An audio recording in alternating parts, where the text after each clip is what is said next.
Então você quer entender melhor como funcionam os processos seletivos de dados na Europa e mais especificamente na Espanha? Vem comigo que eu te conto. Muito prazer, eu sou Vinícius e seja muito bem-vindo ou muito bem-vindo ao canal Fora da Curva. Esse aqui é um canal em que a gente fala sobre dados, tecnologia, mas principalmente sobre como empregar essa tecnologia dentro dos nossos negócios, dentro dos negócios dos nossos clientes, para que a gente consiga gerar o máximo valor possível para eles e, consequentemente, também gerar o máximo valor possível para nós como profissionais dentro da nossa carreira. Bom, fazendo uma pequena apresentação, meu nome é Vinícius, sou formado em Engenharia pela Universidade Federal de Santa Catarina e atualmente estou buscando minha primeira oportunidade no mercado de dados aqui na Europa. Eu já tenho 3 anos de experiência no mercado de dados no Brasil, já trabalhei como engenheiro de dados, como analista de dados e como um Analytics Engineer, ou seja, uma mescla ali entre um profissional mais técnico e um profissional mais voltado para a parte de negócios, desenvolvendo soluções e estruturas em dados para resolver problemas de negócio dentro da companhia em que eu trabalhava. Bom, falando um pouco sobre os processos de dados aqui na Espanha, como será que eles são? Eles são parecidos com o Brasil? Eles têm a mesma estrutura? Como que eles pagam as pessoas? Quanto eles pagam as pessoas? Como funciona conseguir uma vaga aqui na Europa? Vamos falar um pouco sobre isso e também vou falar um pouco sobre a minha experiência prática de como tem sido esse processo, sobre quais têm sido os problemas, os desafios que eu enfrento e principalmente os sentimentos que eu tenho sentido com relação a isso para externalizar um pouco e compartilhar com vocês de uma forma um pouco mais transparente, né, como alguém que está vivendo esse processo no momento. Bom, atualmente estou buscando uma vaga de dados em Madrid, não tenho tanta limitação com relação ao tipo de vaga, estou buscando tanto vagas mais técnicas voltadas para a parte de engenharia, mas também estou buscando vagas mais voltadas para a parte de análise. Eu tenho minha expertise na parte de análise, na parte um pouco mais para frente do pipeline de geração de valor de dados, digamos assim, né? Desde a extração do dado bruto até a geração de insights. Eu gosto, particularmente, eu sou mais fã da parte de análise de dados, análise de negócios, onde eu acho que eu me encaixo melhor, mas eu também estou buscando vagas para engenheiro, então eu tenho um pouco do conhecimento de quais são os requisitos, como está essa área para a parte de engenharia também. Então vamos lá falar um pouco sobre o formato dos processos seletivos. Geralmente os processos seletivos eles são divididos em 3 ou mais etapas. Já vi processos com 2 etapas, menos do que isso é muito difícil, mas geralmente a gente tem uma primeira etapa com um profissional do RH, geralmente eles te ligam, inclusive, para entender um pouco mais se vale a pena fazer a primeira entrevista com você, né? É importante para que eles também tenham uma eficiência maior ali com o consumo de tempo deles, certo? Então, geralmente a primeira etapa é uma ligação que fazem com você. Ela pode ser simplesmente essa primeira ligação ou uma ligação para marcar uma call, uma reunião no Meet, no Teams, por exemplo. E essa ligação é bem simples, é só para entender a sua disponibilidade de horário, é só para entender se você consegue falar o idioma, né? Importante. Até porque eles veem que eu não sou daqui. Então é um tipo de triagem que eles fazem pelo telefone para entender se eu consigo conversar normalmente com um espanhol, enfim, qualquer interlocutor aqui que fale espanhol dentro da Espanha. Então essa primeira etapa é geralmente composta aí por uma ligação mais uma chamada de vídeo com o RH para ele fazer uma triagem do seu perfil. Essa não é uma parte técnica, ela não é uma parte ali difícil, é uma parte um pouco mais de você saber vender o seu peixe, no sentido de apresentar suas principais habilidades, não só habilidades técnicas. Nesse momento eu acho que as habilidades técnicas elas até são um pouco deixadas de lado, é mais importante você passar as suas habilidades comportamentais de uma forma mais incisiva, ou seja, sua capacidade de comunicação, sua capacidade de liderança, sua capacidade de gestão, documentação de processos. É claro, vão fazer perguntas técnicas para você, do tipo, com quais ferramentas você já trabalhou, quais processos, quais tipos de técnicas você já empregou, mas são pontos que você poderia, nesse momento, deixar um pouco mais de lado para focar realmente na parte ali de perfil, na sua parte comportamental, porque é justamente na segunda etapa que você vai apresentar essa parte técnica um pouco mais detalhada, um pouco mais elaborada, trabalhada, tá? Então, essa primeira entrevista, ela geralmente é feita com uma pessoa do RH, é uma pessoa que geralmente está preparada para isso, então ela sabe ali conversar com você, ela sabe extrair as informações mais importantes para construir o seu perfil dentro da empresa. E se tudo der certo, se essa pessoa entender que você tem um fit com a vaga, que você tem de fato um fit com as habilidades técnicas necessárias, mas também com o fit cultural com a empresa, né? Principalmente essa parte mais comportamental, ela vai te passar para a segunda etapa, que geralmente é feita com com alguém da área, seja um profissional da área, seja um gestor, um diretor da área, beleza?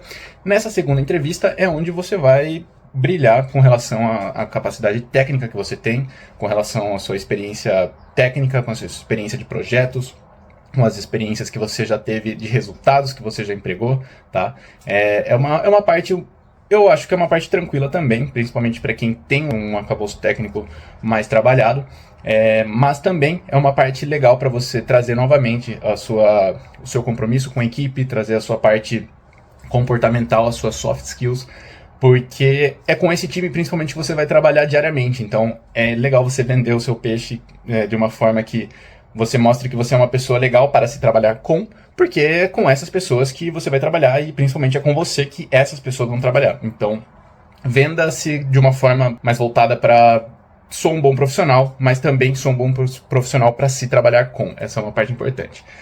E finalmente você tem uma terceira etapa, que é a etapa ou um teste prático, ou muitas vezes já é a negociação com o seu cliente final ali, pode ser novamente uma pessoa do RH, pode ser também novamente um diretivo da empresa, um diretor da empresa, mas vai ser alguém ali com quem você vai acertar os detalhes finais da vaga.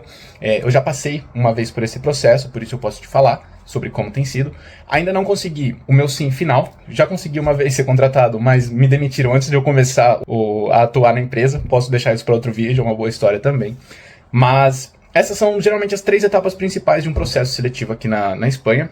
E também são as 3 etapas principais de um processo seletivo na Europa como um todo. Então, geralmente não vai fugir muito disso. Pode ter uma entrevista a mais, pode ter, de repente, uma entrevista a menos. Eu mesmo já vi processo seletivo que tem uma entrevista só com o RH e logo depois uma entrevista diretamente com uma pessoa da área. Geralmente para empresas um pouco menores, que não tem uma burocracia tão grande no processo seletivo.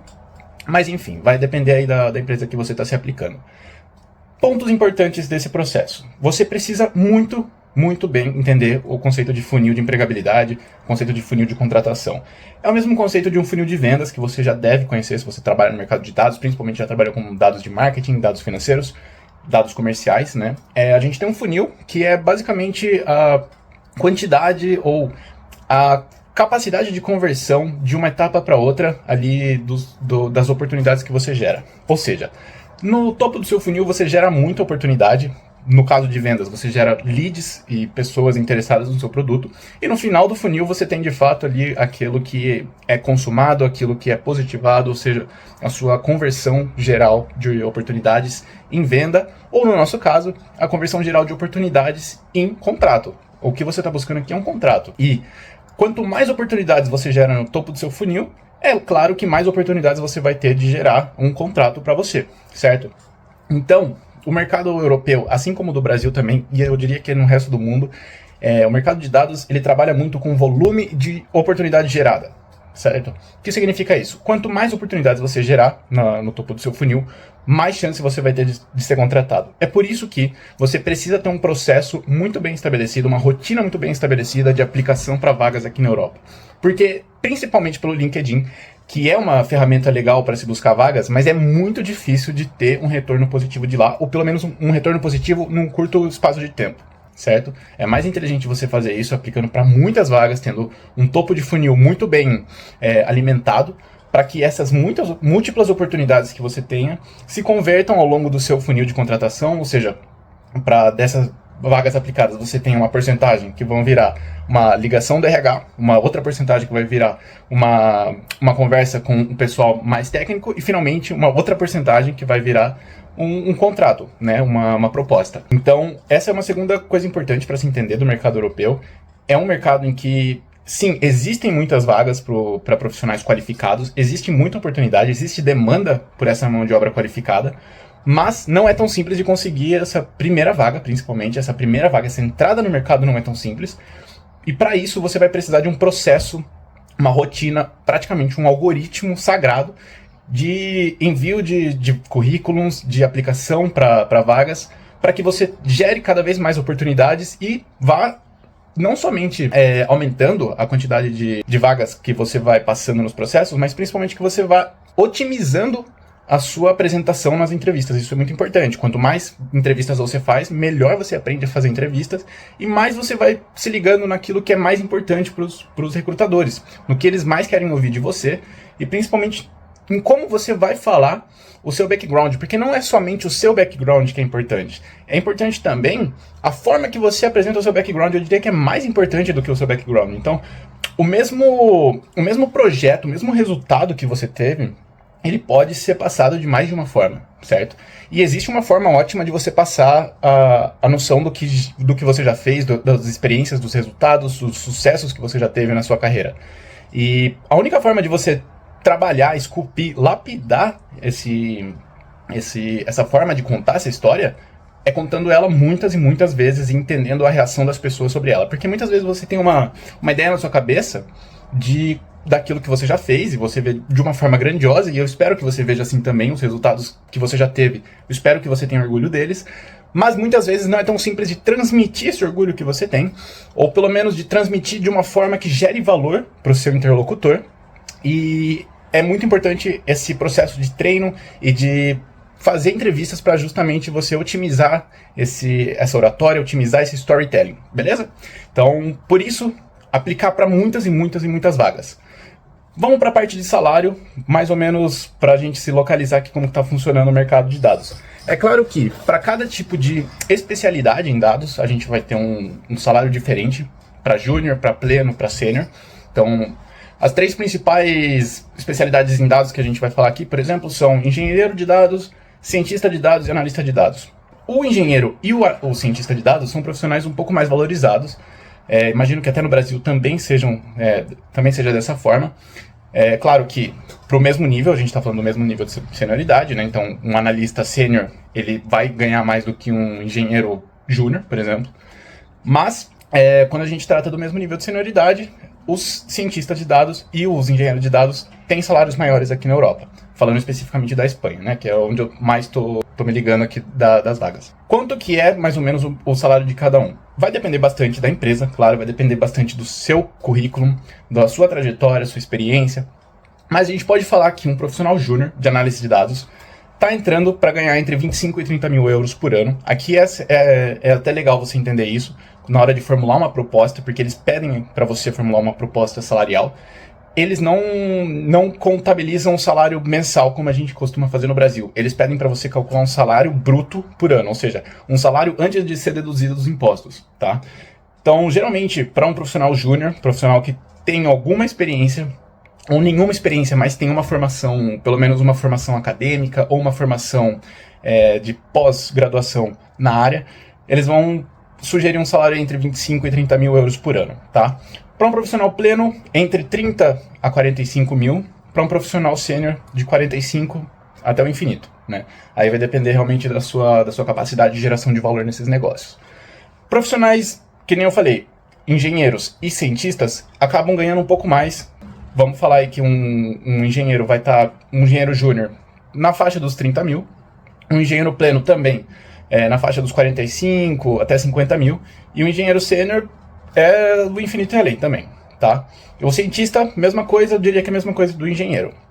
Isso é claro, é uma média, é uma distribuição normal, por exemplo, dos salários que a gente faz, existem outliers, existem pontos fora da curva, mas essa aqui é mais ou menos o cenário de salários que eu tenho visto, e é legal você pegar essa questão do salário anual, que é como eles costumam contabilizar e entender mais ou menos o gasto que você vai gerar para a companhia, tá?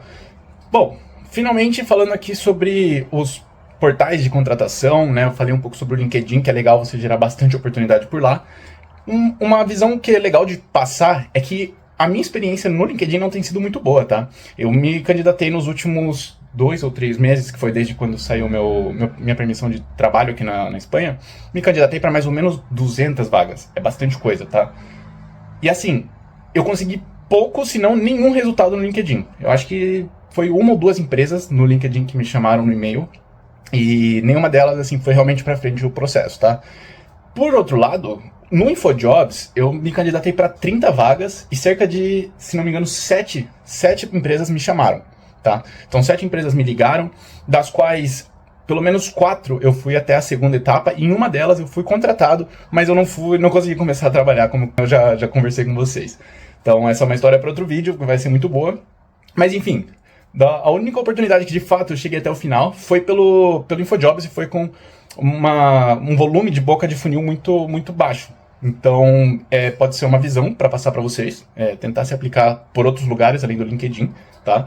E vamos finalmente terminar falando sobre a parte de requisitos e, enfim, de habilidades que são pedidas. Isso não varia tanto em relação ao Brasil.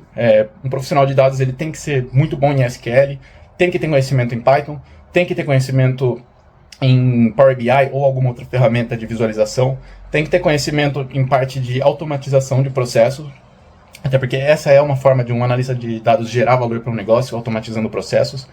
Então, entenda principalmente Python, SQL e uma ferramenta de visualização. Tenha isso como suas ferramentas principais no seu bolso. E vai trabalhando a parte de negócio também, tá? É muito importante você entender que ferramenta não gera valor. Ou melhor, só ferramenta não gera valor. A ferramenta gera valor quando a gente aplica um processo nela, quando a gente entende como essa ferramenta vai gerar valor de fato na companhia. Ter um Power BI, saber fazer um gráfico, por si só não gera valor, tá? O que gera valor é o insight que a gente vai gerar desse gráfico, é o processo que a gente vai otimizar isso dentro da empresa, enfim, é entender como que isso está conectado dentro da minha infraestrutura de inteligência. Então, tenha conhecimentos técnicos, principalmente esses 3 que eu falei para você, e aí, se você vai ser cientista, cara, vai entender modelos de machine learning, vai entender inteligência artificial, vai ser importante também para os seus processos. O Fred está vindo aqui para participar no vídeo. A parte de engenharia, você vai precisar entender a fundo processos de ETL, pedem Databricks, pedem cloud bastante, AWS, GCP. Então, isso não vai variar tanto em relação ao que é pedido no Brasil, vai depender bastante da empresa também. Tem muitas empresas que acabam pedindo umas ferramentas bem específicas e, assim, dentro do nosso mercado é impossível conhecer tudo, né? Todo dia sai uma ferramenta nova de dados, todo dia tem uma ferramenta mais atual, mais moderna, mais sei que lá. Então, assim, é importante você conhecer, pelo menos isso que eu falei, essas 3 são muito importantes e quase todos os processos seletivos pedem elas, para quase qualquer cargo de dados. Conheça essas ferramentas, internaliza o potencial de transformação que elas têm, tá? E depois, se alguma empresa acabar te pedindo alguma coisa mais específica, é só falar que, pô, no momento eu não conheço essa ferramenta, mas eu já trabalhei com uma outra ferramenta parecida. Por exemplo, eu não conheço Databricks, não conheço DBT, mas já trabalhei com Spark SQL, é uma ferramenta que também é utilizada para geração ali de uma estrutura de modelagem dimensional, enfim. Sabe, pra você saber ter um jogo de cintura na hora de falar que não conheço essa ferramenta, mas já trabalhei com outra, entendo para que ela serve, e é uma questão de tempo até eu conseguir pegar também ali o principal modo de uso dessa ferramenta e conseguir gerar valor com ela também, tá? Então, entenda isso, às vezes tem empresas que vão cobrar ferramentas um pouco mais específicas, só saiba como reagir, né, no momento de uma entrevista, por exemplo, caso você nunca tenha tido contato com ela, e é isso. Bom, esse foi um vídeo um pouco mais introdutório, falando um pouco mais sobre como tem sido o meu processo. Espero que vocês tenham gostado, espero que tenha ajudado. Esse aqui é um canal em que a gente vai falar sobre bastante coisa, mas principalmente sobre carreira, desenvolvimento pessoal, desenvolvimento profissional. Se isso te ajudou, pode se inscrever no canal, deixa uma curtida aqui pra gente, deixa um comentário falando também sobre se você tem buscado vagas, como tem sido o seu processo. E até o próximo vídeo.